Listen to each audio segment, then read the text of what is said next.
মৰমৰ ছাত্ৰ-ছাত্ৰীসকল, তোমালোকৰ এজনে দুজনে মোক বহুত দিনৰ পৰা অনুৰোধ কৰি আছিলা কণ্টেম্পৰৰী ইণ্ডিয়ান ইকনমিক জেনেৰিকৰ পেপাৰখনৰ ওপৰত ভিডিঅ' দিবৰ কাৰণে। মই আগতে কিন্তু 2টা নে 3টা ভিডিঅ' দিছোঁ, পাইছা নাই জানো। এতিয়া তোমালোকৰ যিহেতু এই পেপাৰখনৰ চিলেবাছখনৰ বস্তুবোৰ ৰেডিমেড এখন কিতাপ ওলোৱা নাই, য'ত ত'ত বস্তুবোৰ সিঁচৰিত হৈ আছে, তাৰ কাৰণে মই ভিডিঅ' দিবলৈ অলপ অসুবিধা হৈছে সঁচা কথা ক'বলৈ গ'লে, কাৰণ টপিকবোৰ য'ত ত'ত সিঁচৰিত হৈ আছে আৰু বিচাৰোতেও টাইম লাগিছে। হ'লেও মই আজি এখন পেপাৰ পাই গ'লোঁ, যিখন তোমালোকৰ এতিয়া 6th ছেমিষ্টাৰত ইণ্ডিয়ান ইকনমি বুলি পেপাৰখন হৈ গৈছে অলৰেডি পৰীক্ষা 6th ছেমিষ্টাৰ এতিয়া কেইদিনমানৰ আগতে। এই পেপাৰখনৰ কিন্তু চিলেবাছখিনি তোমালোকৰ এতিয়া কণ্টেম্পৰৰী ইণ্ডিয়ান ইকনমিকৰ যিখন চিলেবাছ তোমালোকৰ জেনেৰিক হিচাপে দিছে, সেই চিলেবাছখনৰ লগত বহুত মিল আছে। সেইকাৰণে মই তোমালোকক এই পেপাৰখন শ্বেয়াৰ কৰি দিছোঁ, যাতে এই পেপাৰখনৰ মডেলত তোমালোকে অলপ কুৱেশ্যনবোৰ পঢ়িবা আৰু কুৱেশ্যনখিনি কিন্তু এনেকুৱা টাইপৰে আহিব। গতিকে ইয়াত কিন্তু তোমালোকৰ কি হৈছে, এইখন হৈছে CBCSৰ পেপাৰ, যাৰ কাৰণে ইয়াত পাছ মাৰ্কটো 32 দিয়া আছে, কিন্তু তোমালোকৰ 24 মাৰ্কছ। আৰু তোমালোকৰ এটা ভাল কথা হৈছে ইংলিছ আৰু অসমীয়া দুয়োটা মিডিয়ামতে পেপাৰখন আহিব। কিন্তু আগতে CBCSত কি হৈছিলে, ইংলিছ মিডিয়ামত মেজৰ পেপাৰ সদায় ইংলিছ মিডিয়ামতে আহে। গতিকে কেইবাটাও কথা তোমালোকৰ সেইকাৰণে ভাল হৈছে। এতিয়া মই পেপাৰখন গাই দিছোঁ, তুমি চাই যাবা। শ্বৰ্ট কুৱেশ্যনকেইটা মই ইয়াত ছল্ভ কৰিয়ে দিছোঁ, যিকেইজন তোমালোকে জেনেৰিক ইলেক্টিভ কণ্টেম্পৰৰী ইণ্ডিয়ান ইকনমিক্সৰ আছে তেওঁলোকে এইটো চাবাচোন। এতিয়া ইয়াত দিছে যে primary outcome of the liberalisation and privatisation initiatives under the new economic policy 1991 was. ইয়াত সেইটো গ্ল'বেলাইজেশ্যনে হ'ব, ডেফিনেটলি মই পইণ্টটো দিয়ে দিছোঁ। Which of the following is not a trade barrier, সেইটো হৈছে ছাবচিডি। ইন হুইচ ষ্টেট, 2 নম্বৰটো হৈছে ছাবচিডি। চিটো হৈছে in which state the Zabo system of indigenous water harvesting is practice in rice cultivation, এইটো হৈছে নাগালেণ্ড। তাৰপিছত mention one negative impact on green revolution, এতিয়া সেউজ বিপ্লৱৰ কেইটামান নিগেটিভ ইম্পেক্টৰ কথা কৈছে। গতিকে সেউজ বিপ্লৱৰ নিগেটিভ ইম্পেক্ট বুলি ক'লে তোমালোকে ক'ব পাৰা যে জৈৱ বৈচিত্ৰ্যৰ প্ৰতি ভাবুকি আহিছিলে, যে মানে ছইল ইৰ'শ্যন হৈছে, ভূমিৰ অৱক্ষয় হৈছিলে, এনেকুৱা ধৰণৰ কিছুমান কথা ক'ব পাৰা। আৰু তাৰপিছত যিটো ইটো দিছে সেইটো হৈছে 3 there are 3 different forms of public sector enterprise in India. আৰু পিছতো ট্ৰু ফল্ছ কৰিব দিছে, মই গোটেই বাক্যটো পঢ়ি দিয়া নাই, এইটো উত্তৰটো হ'ব ট্ৰু।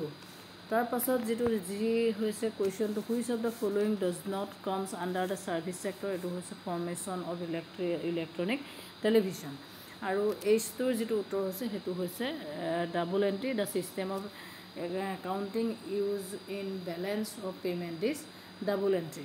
তাৰপাছত তোমালোকৰ শ্বৰ্ট নোট কেইটামান লিখিবলৈ আহিব। এতিয়া export import policy, agricultural price policy, determinant of foreign direct investment, current account, convertibility, world trade organisation. গতিকে এইখিনি তোমালোকৰ চিলেবাছত পৰিছে। গতিকে এনেকুৱা ধৰণৰ কুৱেশ্যন যেতিয়া অলৰেডি 6th ছেমিষ্টাৰত আহি গৈছে, যিহেতু কুৱেশ্যন পেপাৰ ছেট কৰে কেইজনমান নিৰ্দিষ্ট মানুহ, গতিকে এনেকুৱা ধৰণৰ কুৱেশ্যনবোৰ অলপ চালে তোমালোকৰ আইডিয়া আহিব বা এইখিনি ছল্ভ কৰিবলৈ চোৱা। তাৰপাছত যিটো লং কুৱেশ্যন আহিছে, what is FRBA act, elaborate the বা salient features of FRA act, এইটো এনেকৈ ধৰণে তোমালোকৰ আহিব পাৰে। তাৰ লগত তোমালোকৰ এইটো দিছে explain the consequences of black money of Indian economy, write a note on the corrective government intervention, সেইটো এটা লগত আহিব পাৰে। নহ'লে discuss the causes and effect of rural credit in India, suggest some measures to minimise the burden of rural credit. তাৰ লগত আৰু দিছে explain the benefit of sustainable agriculture, also' point out its constrain. Next কুৱেশ্যনটো দিছে 5A, give an account on Indian industrial growth and productivity in the post-period reform period. What is the full form of MSME? Describe the advantage and limitation of MSME sector in India.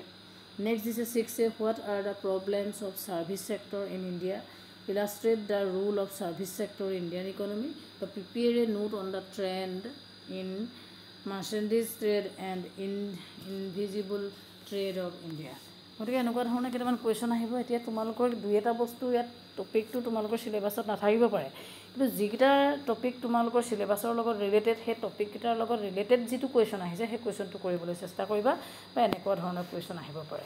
সেইকাৰণে মই তোমালোকক এই question পেপাৰখন share কৰি দিছোঁ যাতে তোমালোকে অলপ আইডিয়া পোৱা কিন্তু ইয়াত পাছ মাৰ্কটো তোমালোকৰ 24 হ'ব আৰু এটা ভাল কথা তোমালোকৰ ইংলিছ মিডিয়াম আৰু আছাম ইংলিছ মিডিয়াম দুইটা মিডিয়ামতে কিন্তু পেপাৰ আহিব ইয়াত ইণ্ডিয়ান ইকনমি বুলি লিখা আছে কিন্তু তোমালোকৰ যিটো কণ্টেম্পৰেৰী ইণ্ডিয়ান ইকনমি বস্তুটোখিনি প্ৰায় মোটামুটি বহুতখিনি বস্তু ইয়াত মিল আছে সেইকাৰণে তোমালোকৰ মাজত চিলেবাছখন মই শ্বেয়াৰ কৰি দিছোঁ গতিকে চাবাচোন বাৰু যিহেতু মই বাৰে বাৰে কৈ আছোঁ যে এই যিটোখন চিলেবাছ তোমালোকৰ চিলেবাছৰ বস্তুখিনি ৰিলেটেড এখন কিতাপ ডাইৰেক্ট কিতাপ নাই গোটেই টপিকবোৰ য'ত সিঁচৰিত হৈ আছে বিচাৰোঁতো অলপ টাইম লাগে হ'লেও বাৰু পঢ়ি চোৱাচোন আৰু যিহেতু তোমালোকৰ কলেজতো যিখিনি নোট দিছে সেইখিনিৰ লগত মিলাই পঢ়া আৰু মই যদি পিছত পাৰোঁ সুবিধা হয় মই পুনৰ কিবা এটা বা বেলেগ এটা টপিকৰ ওপৰত বা যিটো তোমালোকে ডাইৰেক্টলি পোৱা নাই টপিক সেনেকুৱা ধৰণৰ এটা কৈ দিলে মই টপিকটোৰ ওপৰত ভিডিঅ' বনাবলৈ চেষ্টা কৰিম ধন্যবাদ